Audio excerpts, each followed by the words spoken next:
Do you like change? It's a loaded question. Some people love change. Some people hate change. Some people, it depends on what the change is. Right? Well, I am sitting here right now with some big changes. For instance, I moved my computer in my house. It's no longer up in the loft area where it was because we're experimenting with stuff. So we put it down in our living room, which doesn't matter right now, right? I think I've discussed before that my house is kind of only me when I sit down and record on Sundays for about an hour and a half of time that I have.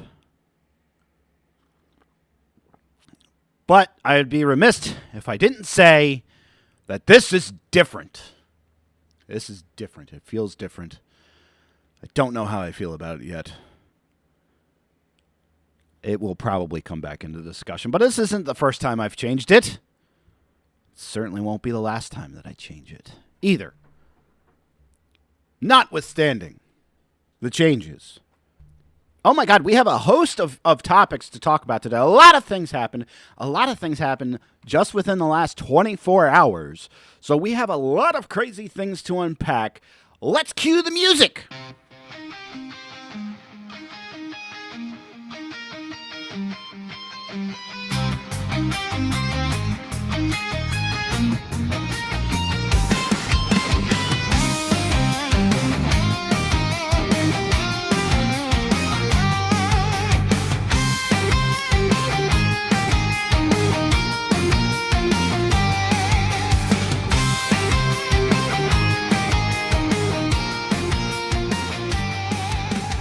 Welcome, ladies and gentlemen, to another week of the Fall of Sanity. Hosted by yours truly, myself, the humble Fritz Fallen. How are you guys doing this week?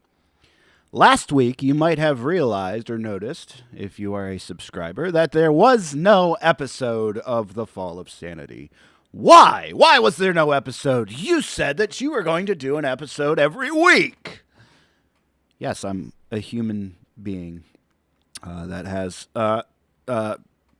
things that happen in life, roadblocks, curveballs, other things. This is what happened, and I'm going to explain this to you guys in a way that you can understand how the state of Delaware, in which I live, how the weather patterns work in the state of Delaware. Now, I'm not a meteorologist. I'm not a learned man of the ways of weather patterns. I'm not a specialist in any sense of the word.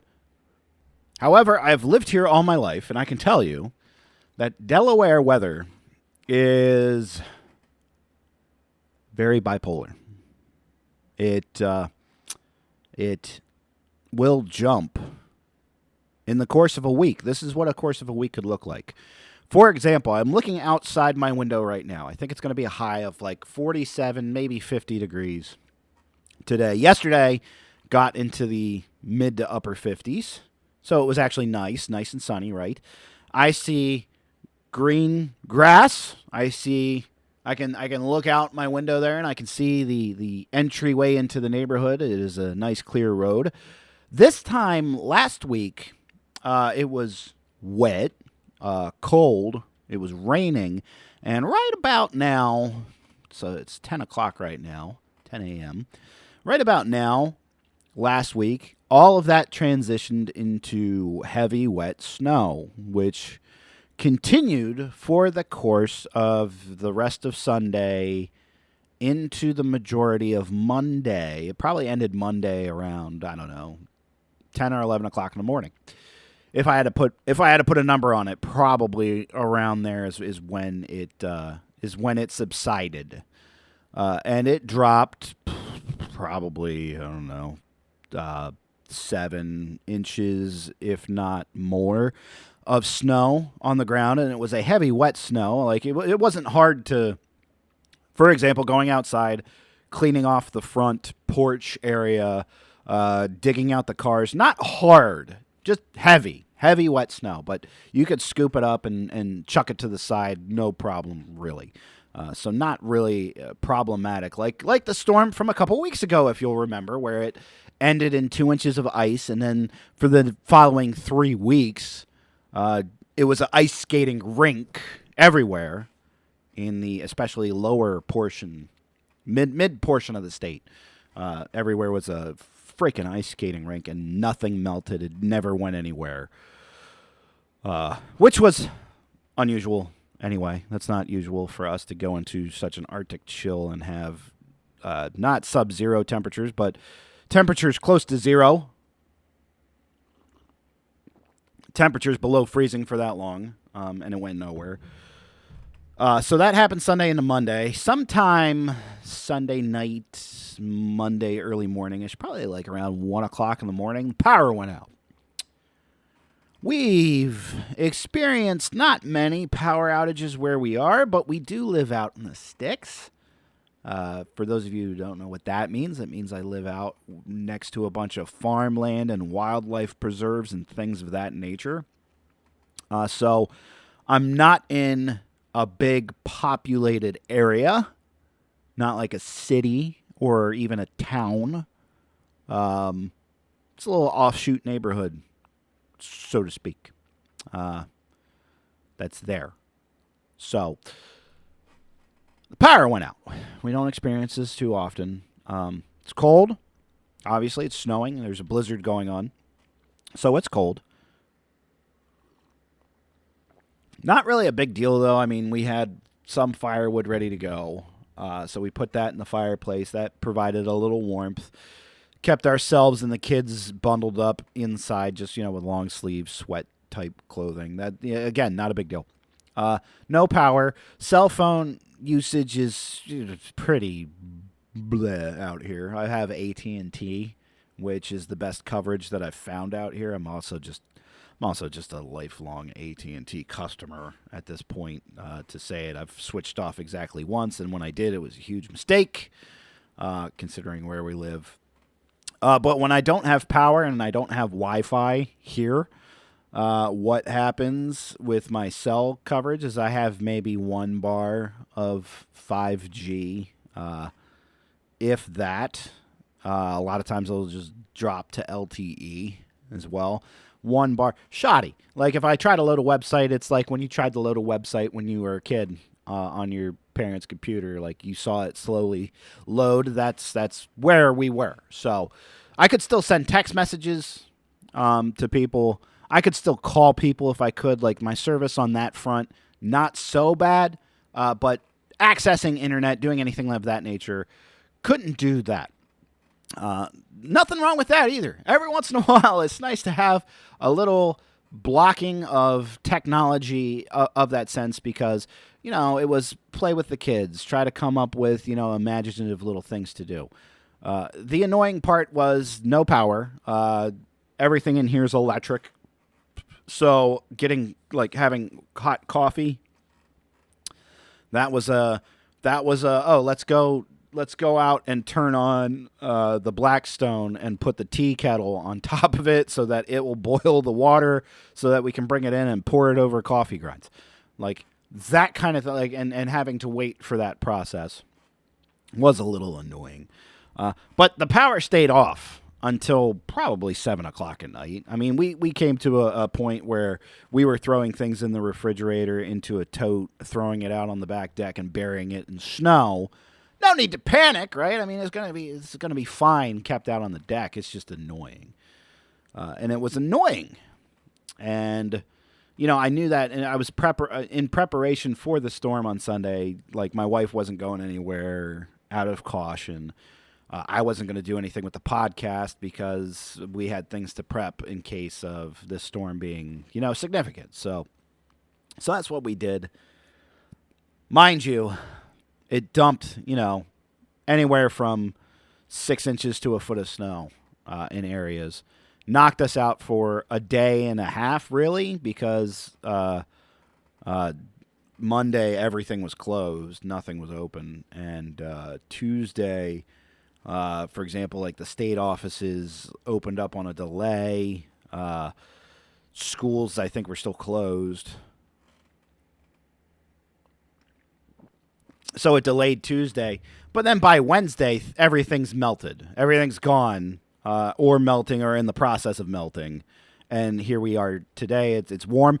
And now the weather for the next week is going to be 60s and 70s. It's going to be like the last check of my weather app is going to be cloudy almost every single day. But it's going to be 60s and 70s. So that's Delaware. Delaware in the wintertime could be you get 4 feet of snow, and then 2 days later it's all gone because it's 70-degree weather, and you're like, I think I want to go to the beach. Like, or take a walk, go for a nature walk somewhere. Be nice. Be nice. Maybe I'll put the top down when I'm driving, even though it snowed a foot earlier in the week. That's the kind of just wacky Delaware weather. So that's why I didn't do an episode last week. Forgive me. Forgive me for not doing one episode last week. Whatever. All right. Did have fun with the kids. Did have some annoyances. Sure. After a while of no power, house, kind of cold, and then it gets dark early, and you know what? It was a stunning revelation to me. It was maybe we're not as prepared as we thought. Maybe it would be nice to have a generator buried in the shed that we only pull out once in a blue freaking moon. So at least it could be fired up to keep the refrigerator and the freezers running. Like would I go with a whole house generator? Maybe, but that's like $10,000, and I'm not sure I'm up for spending $10,000 right now. But it did make me think about, like, maybe generators should be a thing, or maybe we should have gas or propane or something. I mean, like, I had a Blackstone. It was probably midway through the day that I was like, oh, hey, you know what? Like, if we need to heat up stuff, we don't have to worry about putting it on the fireplace. Like, we could just take it to the Blackstone, just fire up the Blackstone, and, we cook food. Like, duh. But it did make me realize also, like emergency kits. We do have lights, some flashlights and stuff, but a lot of things, right? It's 2026. A lot of things are like internal lithium-ion battery. Plug it in and charge it so that it's charged. They're not like swappable batteries. And that made me go, damn, like we need to get some portable, flashlight shit that we put batteries in and just keep a stock of batteries, in case we need it, like just in case. We have stuff that does use batteries still in the traditional sense. Maybe it'd be smart to have some of that stuff. But it's amazing what comes to mind about that stuff when you don't sit down and write it all down. Like, oh, we should have X, Y, Z thing just in case of this. Life gets chaotic sometimes. That's what happens. But we all survived. We didn't die. Like, did you die? But did you die? No, you didn't die. You just had one day.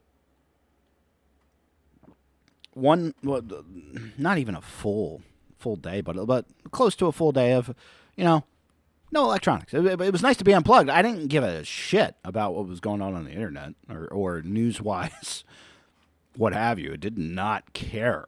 But sometimes, I guess, with kids too, like, especially if you're just hunkered down and staying in the house and not doing much, it, like, there's probably a tipping point of, okay, I need a mental break. Like, and what your typical mental break stuff, maybe it's reading a book. Oh, that's on my fucking Kindle. My fucking Kindle isn't charged. Like, I do have plenty of paperback books and stuff too. But then it came a situation of, it's getting dark. How am I going to read a damn book? Light a candle? We don't have enough candles. Jesus Christ. All right. So, that being said, that out of the way. Probably the biggest subject matter that happened this week was Donald Trump's State of the Union address, in which he broke a record that he already had set the record for longest State of the Union speech already, but he did it again. He broke a record. I'm the greatest president. I break lots of records. What was the length of Donald Trump's State of the Union. I'll just Google this real quick. All right, so on February 24th, 2026, Donald Trump delivered the longest State of the Union address in U.S. history, clocking in at approximately 1 hour and 48 minutes, or 108 minutes. The address, exceeding 10,000 words, broke the previous record set by Bill Clinton in 2000 by nearly 20 minutes. Oh, I thought he broke his own record. Look at that. According to this, he didn't, because Bill Clinton was the last longest one.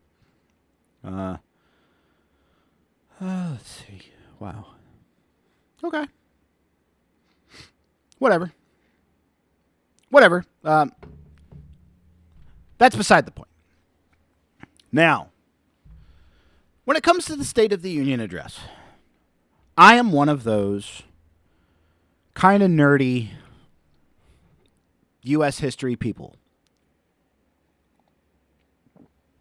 And I go back to what the State of the Union address was originally intended for. So, I want to preface my response to this with that I realize I'm probably in a minority opinion on this, that I probably have a more nuanced, more nerdy approach to it. And furthermore, that should be fine. That should be okay. All right. So, first, let's ask what is the State of the Union and why is it a thing? Okay. So there is a clause in the Constitution that basically dictates that that this delivery, that this message must come from the president. That is, let's see, what section is that? So that's Article 2 of the United States Constitution. It's Article 2, Section 3, Clause 1 of the United States Constitution. And it states, quote, "He shall from time to time give to the Congress information of the State of the Union and recommend to their consideration such measures as he shall judge necessary and expedient.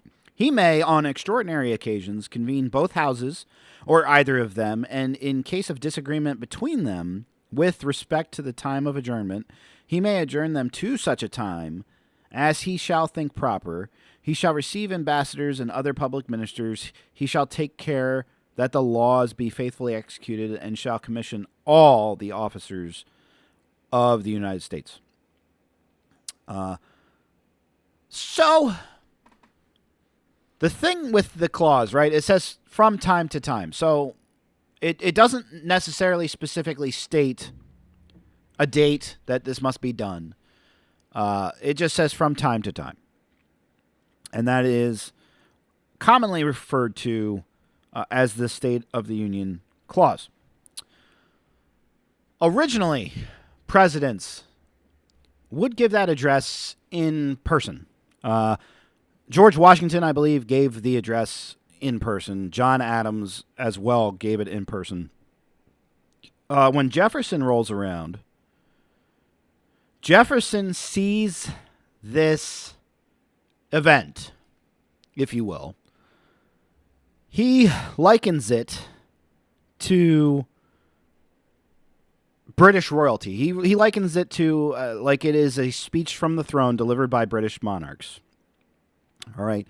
And instead of doing a public address to them, instead of going to them directly and giving his report directly, he comes up with this idea that he's going to draft messages to Congress and the clerks can read it. And when Jefferson establishes this procedure, basically everybody after him follows suit. So all the other presidents say, after Jefferson, seem to agree with him that the presidency and the office of the presidency is not to be some grandiose showmanship thing where they go into the Congress as the head honcho. You know, they They straighten out their jacket in front of them, and they deliver this passionate speech from the executive branch to the legislative branch. They don't like the vibe of it. So Thomas Jefferson, of course, is the third president of the United States. So this precedent that he sets for this to be a written address stands through most of the other presidents. That is until Woodrow Wilson, who's the 28th president of the United States from 1913 to 1921. When Woodrow Wilson gets into office, he decides that he's going to go away from this procedure and reverts it to personally addressing Congress. And when Woodrow Wilson makes that flip, much like when Jefferson made the flip, it became standard precedent. So everybody after Woodrow Wilson basically does a in-person State of the Union address. So, I mean, think about all the presidents that didn't do it first. So Woodrow Wilson flips that script in 1913. Harding is after him. Coolidge after Harding. So on and so forth. Here's ones that didn't do this speech in front of the Congress as the State of the Union. William Howard Taft, Theodore Roosevelt, William McKinley, Grover Cleveland, Benjamin Harrison, Grover Cleveland again because that bastard couldn't just do it 2 terms back to back. Chester A. Arthur, James A. Garfield, who probably wasn't president long enough to be in position to give a State of the Union. Complete sidebar. I want to watch that Netflix series, Death by Lightning, because Michael Shannon plays James A. Garfield. Because how James A. Garfield became president at all is just a heck of a story, heck of a curveball. And Death by Lightning apparently is a very, very good Netflix series on that subject matter. But that's beside the point as I continue. Rutherford B. Hayes. Ulysses S. Grant doesn't give an in-person address. Andrew Johnson. Abraham Lincoln. James Buchanan. I mean, I'm not going to sit here and name off every single one of them, but there's significant historic presidents that have not done a public address in front of the Congress to fulfill the State of the Union clause. Woodrow Wilson is a self-serving asshole of a president, not a very good dude in the least of terms. He brings it back, whatever. So this is the standing precedent that we have, is that, the State of the Union address happens. Now, I hate it. I hate the presidential State of the Union addresses. I'm not saying this as somebody as a critic of Trump, which it's probably no surprise that at this point in this program, through five episodes that we've done, that I'm not necessarily the biggest fan of Donald Trump. Now, I will sit here if what he's doing is constitutional or whatever. I will say that he's the president, right? I'm not going to sit here and say he's not my president, but I'm already skeptical of government authority. I don't have this mindset or this belief that there's somebody that's going to be on my side that gets put in there, and then I just automatically go, well, my guy's in there and we're good now. That's likely never to happen. You're likely never to get that out of Fritz. You're not going to get that. I am skeptical of government power and all that jazz. So my critiques of the State of the Union aren't aimed at Donald Trump necessarily. My critiques are at the State of the Union itself. So I hate the fact that we have the State of the Union address.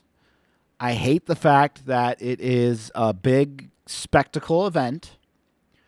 I hate the fact that it is a carefully crafted speech with applaud lines and other showmanship. And this is a prime example. Now, here's something that isn't too hard to figure out. Donald Trump is not a dummy. If anybody's sitting here thinking, well, Donald Trump's just a dumbass, he's not. Donald Trump is a showman.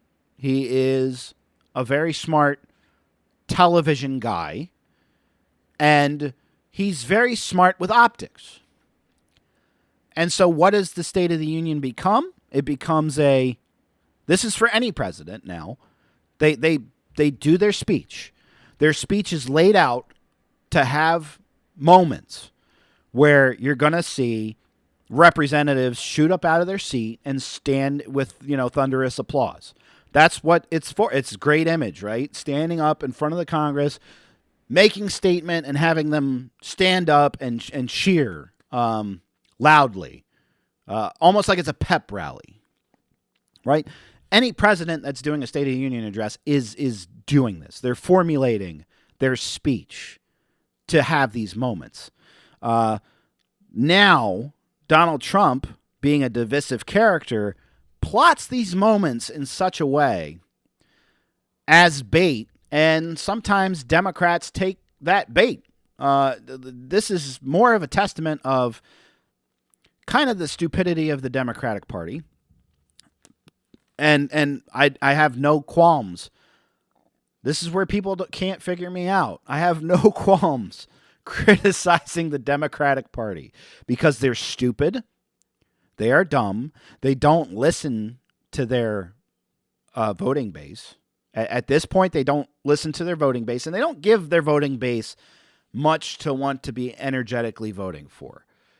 If you need sources on that, Joe Biden. Just Joe Biden in general. The fact that he became president of the United States is a prime example of the Democrats saying, just throwing up the can, like, this is the option. We know we don't really want to vote for Joe. I'm not under the belief that most anybody emphatically went to the polls in 2020 and said, I'm voting for Joe Biden. In fact, a bunch of people didn't go to the polls anyway. It was COVID times. A lot of people sent in a mail-in ballot, and I think a lot of people reluctantly were just like, Joe Biden. Okay, that's that. And I think within a very, very short time span, people were like, yeah, I don't know if that was, the best choice, or if it was even a good one. It was better than the other one, I guess. But yeah, that was a thing. That was the thing I did. Maybe they felt like I felt when I voted for Mitt Romney back in 2012. Maybe that was their feeling. Maybe it was just a general apathy. Needless to say, Democrats have their fair share of stupidity. And Donald Trump, being the showman that he is, right? He crafts this State of the Union address in which he's going to use divisive politics. He already knows the Democrats don't want to stand for him. He already knows that his base already hates the Democrats and are looking for other reasons to hate the Democrats more. So, in this State of the Union address, in which we're literally just supposed to be discussing the economy, foreign affairs, domestic issues. Like, we're supposed to be talking about the nitty-gritty. Here's good things that are going on. Here's bad things that are going on. Here's where I want you guys to focus. This is legislation that I would support. This is supposed to be, for lack of better term, it's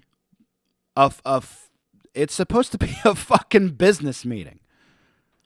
It is supposed to be sitting down with spreadsheets and graphs and charts and money numbers and figures, and that's what it's supposed to be. Which is why I'm perfectly fine with the idea that it should just be an email. How many times have you been to the business meeting? Or your manager calls everybody together and you sit there and at the end of the, I don't know, hour and a half that you all sat around and listened and talked, you were like, this could have been an email, right? Same thing. This is why I wanted to go back to just being a written address, because what we have now is Donald Trump spoke very little about policy, and then it shifted to him handing out awards and medals. Now, I'm not going to sit here and bash the idea, okay? He brought in the United States hockey team, the men's hockey team, right? They just beat Canada in the Olympics in a stunning fashion. Both, shout out, kudos. Major props to the women's hockey team for going out there and beating Canada in overtime with an amazing goal in overtime to end it and secure the gold medal. I actually got to watch that as it happened, and that was insane.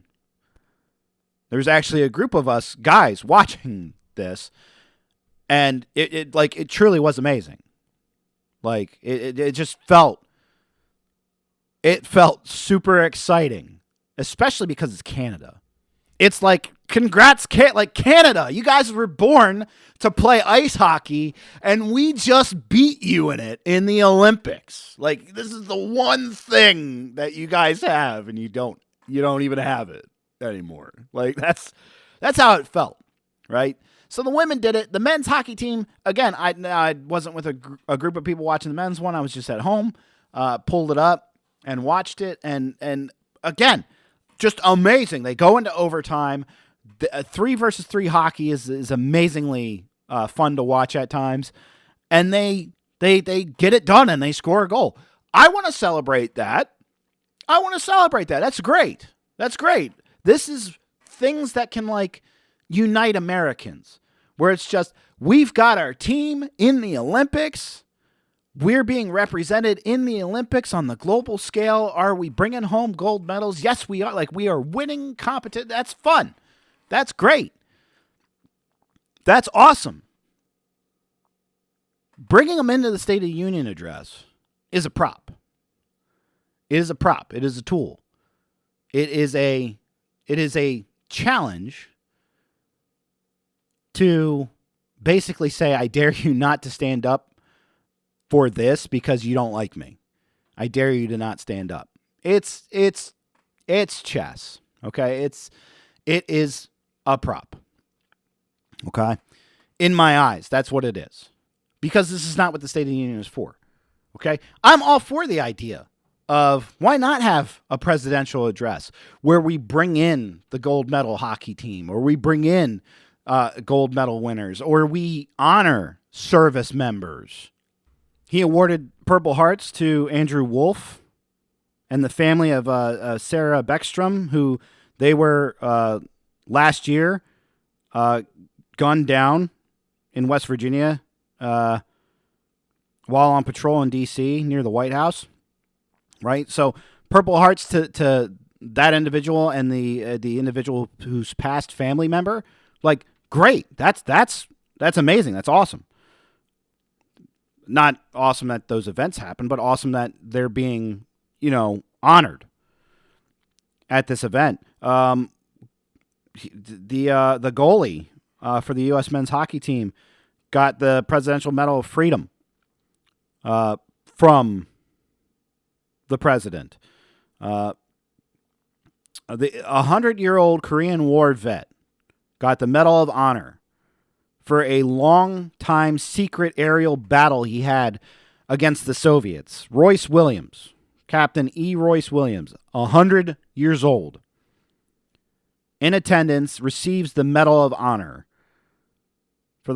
for his heroics during this confrontation that stayed secret until it was declassified. Which it wasn't declassified, I don't think, that long ago. But this guy had heroics in him for that event.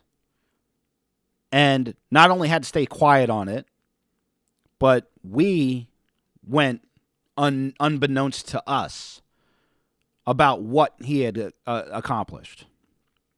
Right? He awarded a soldier that was in the capture of Maduro. Now, we can we sit here and pick apart things about Maduro and that operation? Sure, but he's honoring a service member who did his job.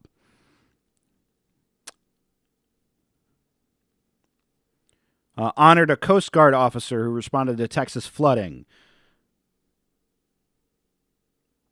Like, these are all great things. These are all great things that I'm not against us having ceremony and celebration for them. At the State of the Union address, it just seems like props. It seems like props to put in there, reasons to cheer despite the fact of what might be currently going on the national scale. So I'm not against celebrating these things. I'm just saying that it feels to me cheap to have them at a State of the Union address. And the whole point of a State of the Union address isn't what these things are. So I hope when people are hearing my criticism of this, they're not taking it as me saying it never should have happened, we shouldn't be celebrating these things, yada, yada, yada. A lot of people will, unfortunately, because they don't want to sit and listen to the reasoning behind why I don't want it at this event in particular. But it's also because I don't want this event in particular, if we're going to do this. I heard some people that I follow, Robbie Savoy probably is one that's out there, where he said, hey, if this is going to be like, if we're going to have a State of the Union, this is what it should be. Fair. Let's strip it away from partisan politics then and make it a unifying event. Part of that might be on the Democrats. It's hard. There was times during this speech where Democrats were literally head bobbing and weaving, looking to see what the other Democrats were doing, to see, like, should we be standing for this? Should we not be standing for this? What's the optics about this? And it's clear that the Democratic Party is still lost on what ground to take and how to connect with voters to move forward in this game. That's what's going to make things very, very interesting for the midterm elections coming up. Because if they're still on lost grounds for something like this, like, it's clear that their messaging is not clicking with the majority of voters, and that should be evident enough, considering just how split we are as a country when it comes to these elections. I've talked about the numbers before. I don't really want to go and revisit like presidential election numbers right now to try to highlight the point that I've been trying to make, that it's not all good on the Trump side. It's not. I mean, we have the Epstein files thing going on. I'm continually losing interest in the Epstein file thing, just because we know almost nothing will come of it. I mean, we've had this past week, another highlight was Hillary Clinton and Bill Clinton testifying up in New York in a closed door yet recorded session for questioning that's going to be released publicly. They didn't want to do it live for whatever reason, which is another telling thing, by the way, because Bill and Hillary Clinton both said, do it live. Like we'll do it live. And the committee said, no, we're not going to do that. Like, that's a red flag. If there is a red flag to be had in it. But I'm continually losing interest in the Epstein files because not all of them are released. Not all of them are redacted. The DOJ has fumbled that ball one time too many. Pam Bondi is not a strong leader. to have in this position. I have no faith whatsoever that there will be unveilings and investigations and convictions from anything on any of it. I'm really not holding my breath. That's not to say that that fight should be given up. It's just to say that we've got a lot of noise going on and we're getting nowhere. And the writing seems to be on the wall. I will be surprised. I would love to eat my words on it. I don't think anything productive will come from it. I also have questions about why we brought in the Clintons to question about it at this point, when Donald Trump is referenced in the Epstein files so much, but people want to shut that down because they're like, oh, well, he tipped off the police. He made the phone call to the police to say, hey, I support you, good job. That doesn't mean anything. That literally does not mean anything. In fact, if I were a guy covering my tracks, I might have a disconnect of things that could be linked to the guy and then try to paint myself as a good guy by, I don't know, calling the police and thanking them for the job that they're doing. Because it adds nothing to what was going on with Epstein at the time. It's not like Trump called and said, hey, I have a boatload of evidence. He just called and said, good job. Everybody knows he's a bad guy. And that's it. And then that goes into further play where people want to say, oh, Trump's exonerated from this thing. Ghislaine Maxwell is sitting in a minimum security, cushy prison, and you can read up on this, where she has perks galore sitting in that prison. So she's not having a rough life, locked up behind bars for the rest of her life. And it's very, very questionable to me. I'm not going to say telling, but it's questionable. Makes me ask questions. Why is Trump's DOJ, who's in charge, why is she there?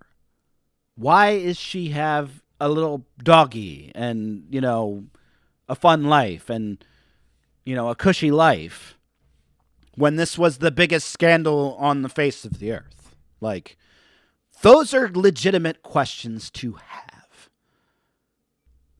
But I digress. Because we could talk about a million other things. One of the things that Donald Trump did during the State of the Union address, by the way, that I truly find extremely questionable was his direct addressing of the Supreme Court. Now, the Supreme Court recently ruled that his tariffs were illegal. This is a juicy one, right? This is one that you can really sink your teeth into. I'm not a legal expert. I'm not going to say here, but I'm going to say that the Supreme Court argued Donald Trump was putting tariffs on left and right through IEEPA. And IEEPA is the International Emergency Economic Powers Act, which was established in 1977, and it authorizes the president to regulate international commerce upon declaring a national emergency regarding an unusual external threat to the United States. So a lot of his tariff imposition, I'm going to try to dumb this down in a nutshell. A lot of the tariffs that Trump was imposing on these countries was using IEEPA and using fentanyl importation as the grounds for that. Now, I think I talked about it on this show before, but most of the data shows, okay, a lot of people talk about this. Well, good on Trump for having ICE and cracking down on illegal immigration because they're bringing in the fentanyl and they're bringing in the drugs and they're bringing in the crime and they're bringing in this and they're bringing in that. That's usually what you hear, except for the fact that all the data shows that fentanyl, the vast majority of fentanyl, enters the United States through legal citizens. That's the vast majority. The vast majority of fentanyl comes through U.S. citizens. Shocker.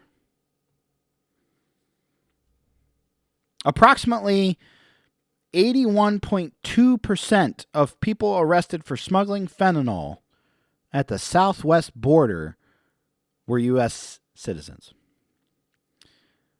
And a lot of the fentanyl comes through official ports of entry in personal passenger vehicles driven by U.S. citizens. And criminal organizations prefer United States citizens for smuggling because they're subject to less scrutiny at the border and have a guaranteed right of entry. As of fiscal year 2023, these are the last numbers that are available. 86.4% of individuals sentenced for federal fentanyl trafficking were U.S. citizens. We do have a fentanyl problem. I'm not denying that. I'm not denouncing that. Seems to be that a lot of U.S. citizens are involved in that. We can go into a host of reasons of why U.S. citizens might be involved in fentanyl trafficking, most of which I'm probably going to guess is it's quick, easy money in a world and an economy where people struggle to make money, pay bills, pay their medical bills, pay their student debt, a bunch of things. There's reasons that people would get wrapped up into it for one reason or another. Not trying to exonerate people or anything of that nature. I'm just trying to build a picture. I'm not really trying to focus on making this a big fentanyl-y episode. That's what Trump was using to impose tariffs. And then the Supreme Court came and said, no, you don't. You can't do that. And Trump's administration and argument was that no, we can. You gave us powers to do it if we have a national emergency. This is a national emergency over fentanyl, and me imposing tariffs is a less restrictive means of just barring importation whatsoever. And the Supreme Court fired back in a 6-3 decision over this. And one of the primary things that they said was constitutionally speaking, they said, yes, that act delegates certain powers to you. Your argument saying that you can do tariffs because it's least restrictive just because that power is enacted and it's there and you can utilize it is too vague, is basically what the court said. The court defaulted on the Constitution, as the Supreme Court is supposed to do. In case you didn't know how the Supreme Court works, they're supposed to look at the Constitution, whether or not the powers being used are constitutionally vested or not, and then look at case law as well that has established precedent to determine whether or not this is okay or not. And one of the defaults was you can't, the president, the office of the president, the executive branch, does not have inherent constitutional authority to impose tariffs because Article 1, Section 8 vests the power to tax and regulate commerce solely in Congress. Congress can delegate it to the president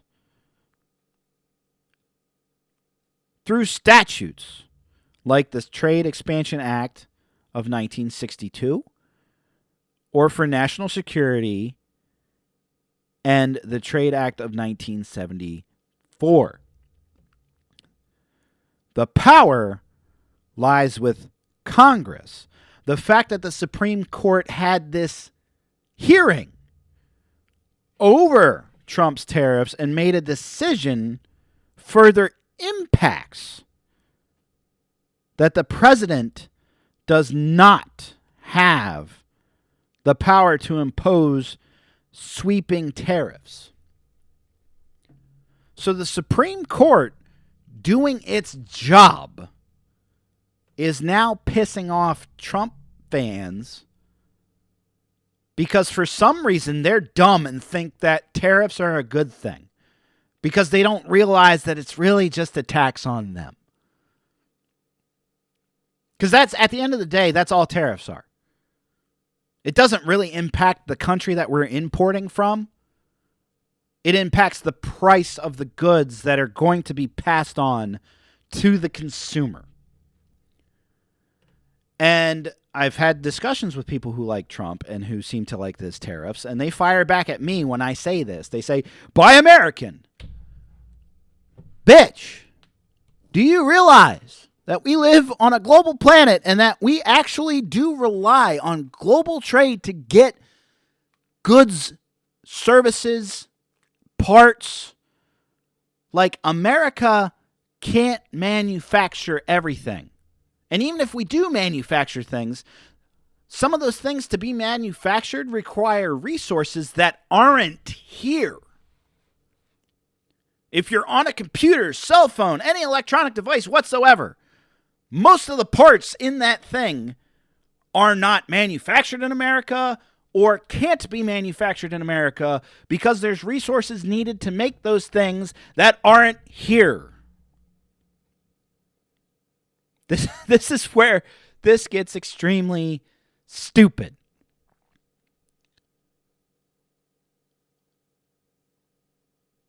I'm not saying that Trump isn't creative in thinking outside the box. But the tariffs overall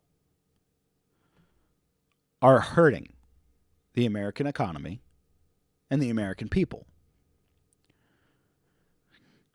Therefore, I'm more than okay with the Supreme Court doing their job and checking executive power. That's what the setup is here for, folks.